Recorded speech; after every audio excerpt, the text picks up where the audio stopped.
안녕하세요. 오늘도 서연살롱을 찾아주셔서 감사합니다. 열심히 살아온 인생, 하마터면 시궁창에 빠뜨릴 뻔한 29세 여성이에요. 얼마 전 기가 막힌 일을 겪어보니 TV에 나오는 드라마는 드라마 같지도 않더라고요. 오히려 우리가 사는 인생이 더 드라마틱해서 그런가 봐요.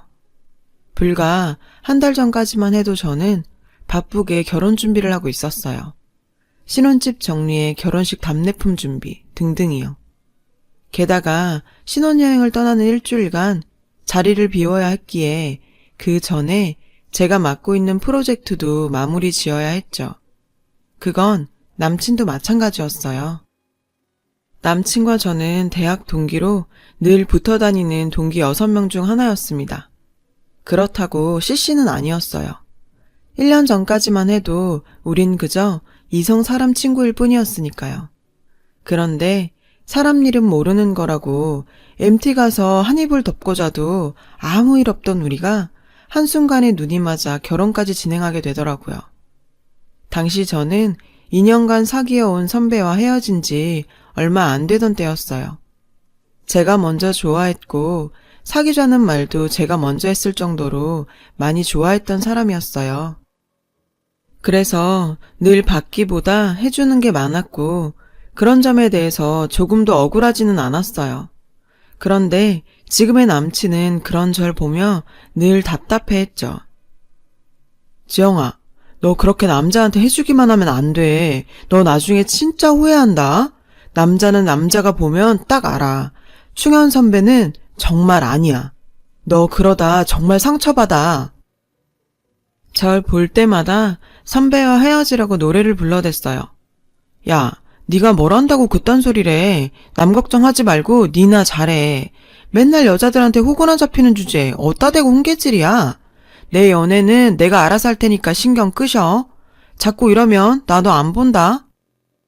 당시 전 선배한테 푹 빠져있던 터라 옆에서 하는 소린 귓등으로도 안 들을 때였죠.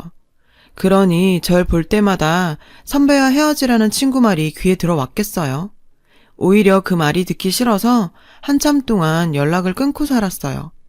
하지만 얼마 뒤 남친의 예언처럼 저는 선배한테 제대로 차였어요. 여자가 있더라고요. 양다리였어요.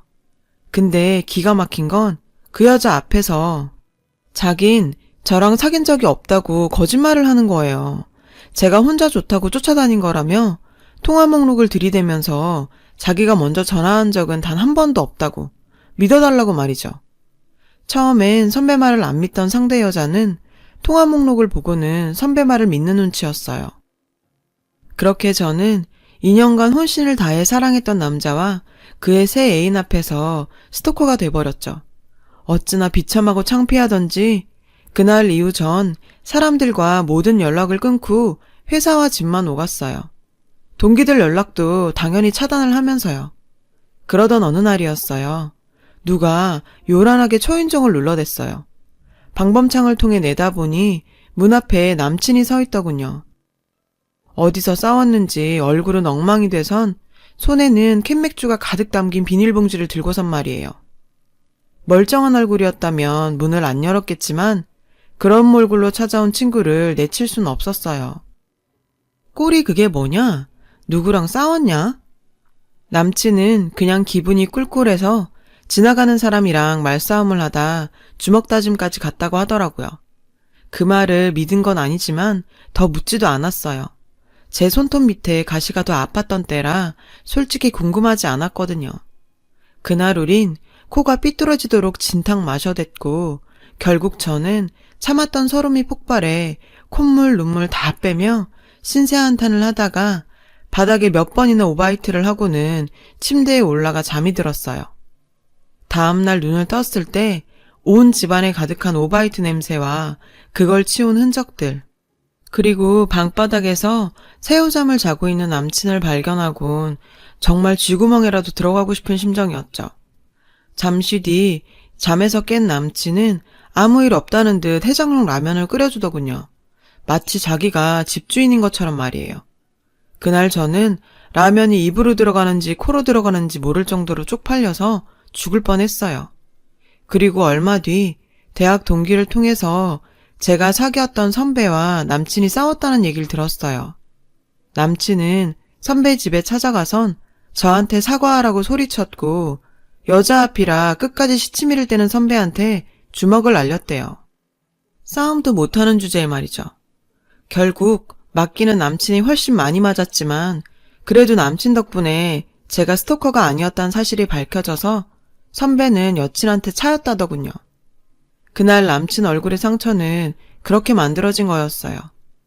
내막을 알고 나니 기분이 묘하더라고요. 살면서 누군가 나를 위해 자신을 던진다는 건 생각도 못 해봤거든요. 잔소리나 할 줄 알았지 이런 대담한 면이 있는지도 처음 알았고요. 그래서일까요? 바보같이 선배한테 당하고도 찍소리도 못하고 물러난 절 대신해서 질게 뻔한 복수열전을 벌인 남친이 왠지 달라 보였어요. 그렇게 남자 사람 친구는 얼마 뒤 제 남친이 되었어요. 그리곤 1년 남짓한 연애를 끝으로 결혼을 결심하게 됐고요. 그것도 아홉수인 29의 말이에요. 시댁에선 올해가 지나고 내년 봄쯤에 식을 올리자고 하셨지만 저희 쪽에서 양해를 구하고 오래 진행하게 됐어요. 사실 저희 엄마가 얼마 전 위암 판정을 받으셨거든요. 그래서 수술 전에 빨리 식을 올리려고요. 다행히 일찍 발견해서 수술을 하면 완치율이 높을 거라고는 하지만 그래도 암은 전이나 재발 위험이 있어서 안심할 수 없으니까요. 시댁에선 이런 사정을 들으시곤 감사하게도 저희 쪽 뜻을 따라주셨어요. 식도 식장 구하느라 고생할 거 없이 가까운 가족들과 친지들만 불러서 삼청동 한정식집 마당에서 조촐하게 치르기로 했어요. 게다가 예당과 폐물도 생략하기로 했죠. 시댁 어른들께서 실용적인 걸 좋아하시는 분들이라 꼭 필요한 거 아니면 생략하자고 먼저 말씀하시더라고요. 저희 쪽이야 반대할 이유가 없었죠. 안 그래도 저는 엄마가 걱정돼서 예단 보러 다닐 때 이모한테 부탁할까 했었거든요. 집은 남친이 살고 있는 전셋집에서 그냥 살기로 했어요. 방 하나에 욕실, 주방 겸 거실이 고작인 좁은 집이지만 살면서 우리 힘으로 조금씩 넓혀가려고요. 그래서 쓰던 살림에 냉장고랑 TV, 침대 정도만 제가 해가기로 했어요. 혼수 비용은 아껴뒀다가 집 넓혀갈 때 쓰려고요. 본의 아니게 상황이 이렇게 되다 보니 결혼 준비가 힘 안 들이고 순조롭게 진행됐어요. 먼저 결혼한 친구들은 제가 결혼 준비하는 걸 보고는 요즘 세상에 너희 시부모님 같은 분들이 또 어딨냐며 엄청 부러워했죠. 솔직히 저도 잘하는 결혼이다 생각했어요. 얼마 뒤 황당한 요구를 듣기 전까지는요. 요기베라였던가요? 끝날 때까지 끝난 게 아니다. 라고 했던 야구선수 말이에요. 그분 말이 맞더라고요. 식장에 들어가기 전까지는 모르는 거였더라고요. 기가 막혀서. 아, 글쎄, 남친과 제 앞에선 아무것도 하지 말라고, 간략하게 하자고, 그렇게 세상 혼자 착한 척은 다 하더니, 뒤로 저희 엄마를 불러선 이러셨대요. 이바지 음식 말입니다. 요즘은 다들 전문 업체에 맡긴다고들 하던데, 설마, 사돈댁에서도 그럴 생각인 건 아니시겠죠? 아니, 예단도 폐물도 다 안 하기로 한 사람들이 이바지 음식은 해오라고요? 그래요. 해오라면 해갈 수 있어요. 근데 요즘 세상에 누가 이바지 음식을 직접 만들어가요.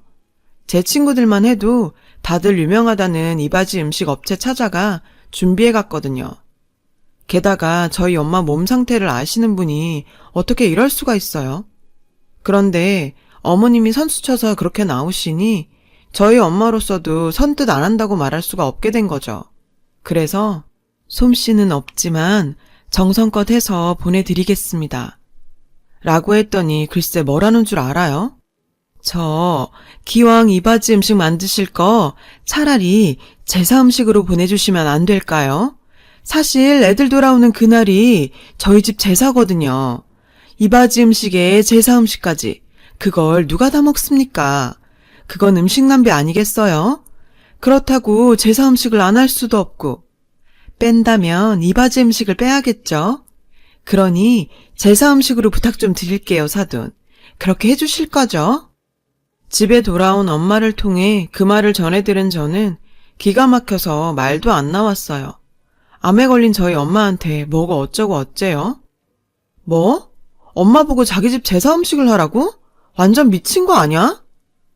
전 직접 따지러 가려고 자리를 박차고 일어났어요. 그랬더니 엄마가 절 붙잡더군요. 지지배야, 너 그럼 앞으로 시부모님 안 보고 살 거야? 누군 성질대로 못 살아서 입 꼭 다물고 왔는 줄 알아? 그래도 어떡해. 내 딸이 앞으로 그 집 사람으로 살아야 하는데. 딸 가진 죄인이라고 하지 않니? 그러니까 아무 말 말고 그냥 넘어가자. 하나뿐인 딸 자식 결혼하는데 엄마가 그깟 제사 음식 한 번 못 해주겠니? 한 번이 아니라 10번, 100번도 해준다. 전 너무 속상했어요. 이런 말도 안 되는 요구에도 딸 가진 부모란 이유로 아무 말도 못하고 받아들여야 한다는 게 말이죠. 엄마, 이러지 마. 엄마가 이러는 게 날 위한 일인 것 같아? 10번, 100번도 더 해준다고? 그게 어떻게 날 위한 거야. 엄마가 해주면 그 사람들 앞으로 나한테도 똑같이 요구할 거라고. 나도 앞으로 그 집에서 그런 말도 안 되는 요구받으면서도 입 다물고 살아야 한다고. 엄마, 내가 그러고 살았으면 좋겠어? 엄마가 날 어떻게 키웠는데. 다른 집 아들보다 더해서 키웠으면 키웠지 절대 덜해서 키우지 않았어. 근데 왜 딸 가진 게 죄여야 해? 똑같이 먹이고 입혀서 키웠는데 왜? 난 이번 일 도저히 이대로 못 넘어가. 이딴 결혼 안 하면 그만이라고. 전 그 길로 남친을 불러 시댁으로 향했어요. 시댁에 도착해보니 거실에 커다란 캐리어가 나와 있더라고요. 여행 준비를 하는지 철진한 여름 반팔 옷까지에 수영복까지 나와 있더라고요. 엄마, 이게 다 뭐야? 어디 여행 가? 남친이 물었어요. 그러자 시어머님은 신이 나서 얘기하시더군요. 근데 그 대답이 과간이었죠. 너희 신혼여행 보내고 우리도 여행 떠난다. 엄마 걔에서 하와이 여행 가기로 한 거 알지? 하필 제사가 껴서 못 갈 뻔했는데 어떻게 일이 잘 되려니까 잘 풀려서 가게 됐어. 여름옷 다시 꺼내야 하잖니. 그래서 미리미리 짐 좀 챙겨두려고. 근데 니들이 이 시간에 웬일이니? 연락도 없이.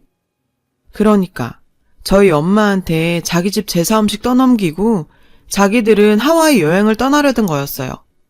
아, 뭐 이런 인간 같지 않은. 저는 화를 꾹꾹 참으며 말했죠. 어머님, 낮에 저희 엄마 만나신 이유가 이거였어요? 어머님, 아버님 하와이 여행 가시려고 저희 엄마한테 제사 음식 만들어 보내라고요?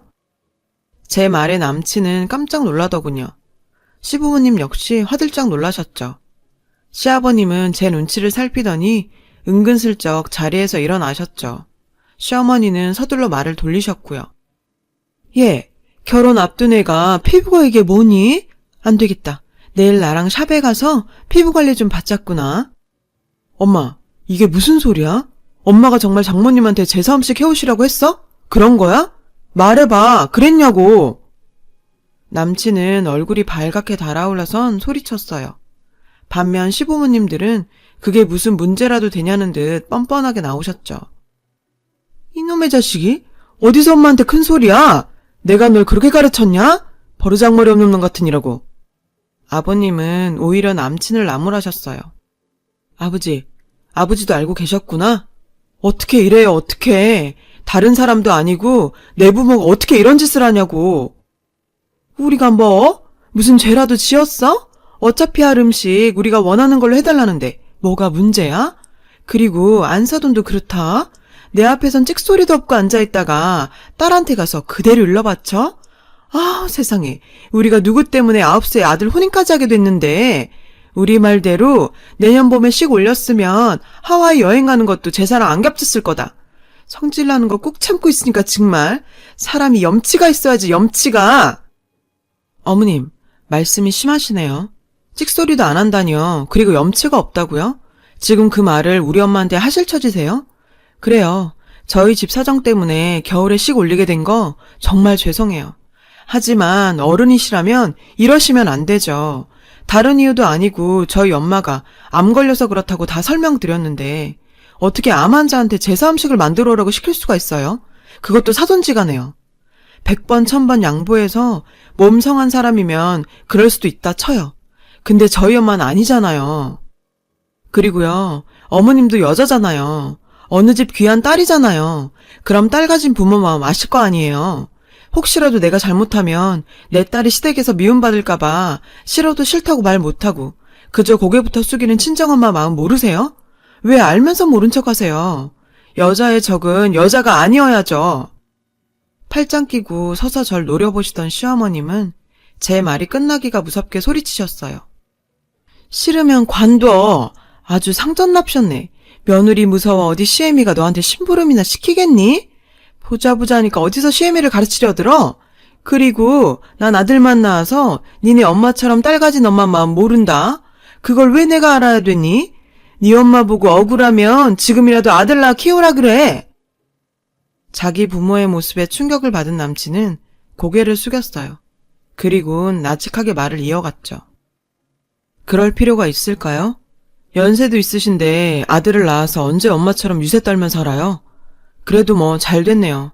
사위도 자식이라는데 앞으론 제가 장모님 아들 하면 되죠. 장모님 아들 돼서 엄마처럼 유세 떠실 수 있게 제가 잘 모실 겁니다. 근데 어쩌죠? 제가 몸이 하나라 엄마 아들 노릇은 못하겠네요. 참, 앞으로 전 장인어른 장모님 아들로 살아야 해서 어머님 아버님 제사는 못 지내드리겠어요. 그러니까 지금이라도 아들 하나 낳으셔서 부탁해보세요. 지영아, 가자. 남친은 제 손을 잡고는 집을 나왔어요.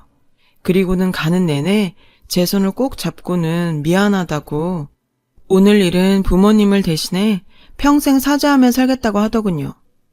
얼마 뒤 시부모님은 저희 집에 찾아와 저희 엄마한테 죄송하다고 사과를 하셨어요. 이바지 음식도 제사 음식도 없던 일로 하자시며 몇 번이나 고개를 숙이셨죠. 남친은 그 모습을 보고도 여전히 상처받은 마음이 풀리지 않는지 우리 부모님 아들로 살겠다고 하더군요. 시부모님이 저렇게까지 하시는데 제가 마음을 닫고만 있을 수 있나요? 제가 더 노력해봐야죠. 그러다 보면 언젠가는 남친 마음도 풀릴 거라 생각해요. 걱정 안 하려고요. 이런 남자라면 앞으로 무슨 일이 닥쳐도 현명히 대처할 거고 시댁일에도 팔이 안으로만 굽진 않을 거란 걸 믿으니까요. 저 정말 괜찮은 남자 만난 거 맞죠? 말도 많고 탈도 많던 결혼 준비가 끝나가니 결혼식도 마무리 잘 해보겠습니다. 제 긴 사연 읽어주셔서 감사합니다. 여러분, 사연 댓글에 응원과 현명한 조언 부탁드려요. 좋아요와 구독은 저에게 큰 힘이 됩니다. 오늘도 좋은 일 가득하세요.